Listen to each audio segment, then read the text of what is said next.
Hello, everyone, and welcome to another preview of the American Athletic Conference 2024 Football Edition. In this episode, we'll be taking a closer look at the Rice Owls, who are coming off a 6-7 campaign under seventh-year head coach Mike Bloomgren, a season that concluded with the loss to Texas State in the First Responder Bowl. They got to 6 wins for the first time since 2014.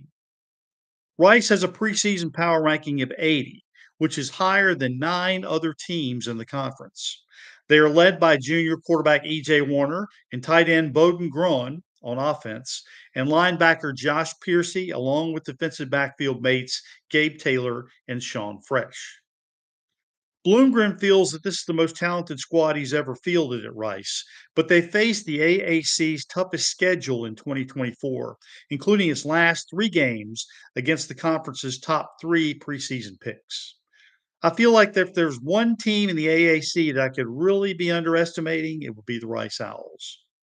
So let's look at the projected schedule results for the upcoming season. Rice will get a chance to flex its muscles early against Sam Houston, a team they have beaten 16 times in 17 previous attempts, although the two teams haven't met since 1993. This will be a big season opening win at home for Rice. Staying in Houston, the Owls will face the Tigers of Texas Southern. These two teams played last year and Rice won 59-7. This will be a similar result. In week 3, they will stay in Houston, but this time be the road team, playing against crosstown Houston Cougars, a team that they upset last year in double overtime. The University of Houston will get a little bit of payback with a victory, which will not have to resort to overtime in order to be settled this year. Rice will then travel to New York to face the cadets of the U.S. Military Academy, Army, a team that finished 6-6 last year. The Owls will come out on top, although this game could be very close. Rice will then return home in week 5 to face the University of Charlotte. The two teams played in Charlotte last year, and Rice beat the 49ers 28-7. On paper, the Owls should probably win this one too, but Charlotte will find a way to get it done and pull the upset. Rice will enter its first bye week with a record of 3-2. Rice will then come off the bye to face UTSA at home. The Roadrunners will flirt with the AP Top 25 for a good deal of the season, in my estimation, and they have soundly defeated Rice each of the last 3 years. UTSA will win again, perhaps by double digits. The Owls will then make their first trip to New Orleans since 2012 to take on another conference foe, the Tulane Green Wave. In last year's meeting, the two teams played pretty evenly, and Rice only lost by 2 to a team that was ranked number 22 at the time. Tulane will win this one at home, and the score will not be that close. In week 9, Rice will head out east to face the University of Connecticut, finally getting a break from their tough conference stretch. Connecticut won last year's matchup 38-31, due in large part to their 4 turnovers, Rice's 4 turnovers. This year, Rice will be more careful with the ball and will control the game to pick up a much needed win. Rice will then return home to face Navy, a team they haven't met since 2009.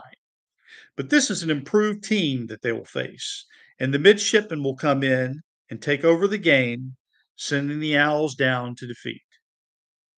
And things don't get any easier as Rice makes its first trip to Memphis since 2012 to take on yet another conference powerhouse, the Memphis Tigers.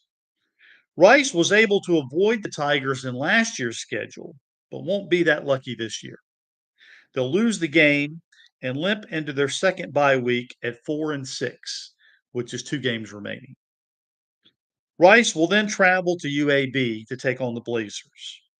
Two teams that were supposed to be very much improved will be staring at disappointing seasons. So this may end up being like a bowl game for both schools. Although I think Rice may have a better squad, I think that UAB will take the win at home. With all the pressure of a bowl berth game gone, Rice will then return home and play the role of spoiler and deal USF a defeat in its final regular season game of the year. Rice will finish at 5-7, one game worse than in the 2023 regular season. But I will look for Mike Blomgren and company to bounce back in a big way in 2025. Once again, I want to stay clear and say this. Out of all the teams in the conference that I may be underestimating, Rice is probably at the very top of the list. I'm predicting no bowl game for them this year, but it wouldn't shock me if they actually made that happen. Okay, that's it for this conference preview. Stay tuned to my channel for more team previews and then in season analysis on the American Athletic Conference.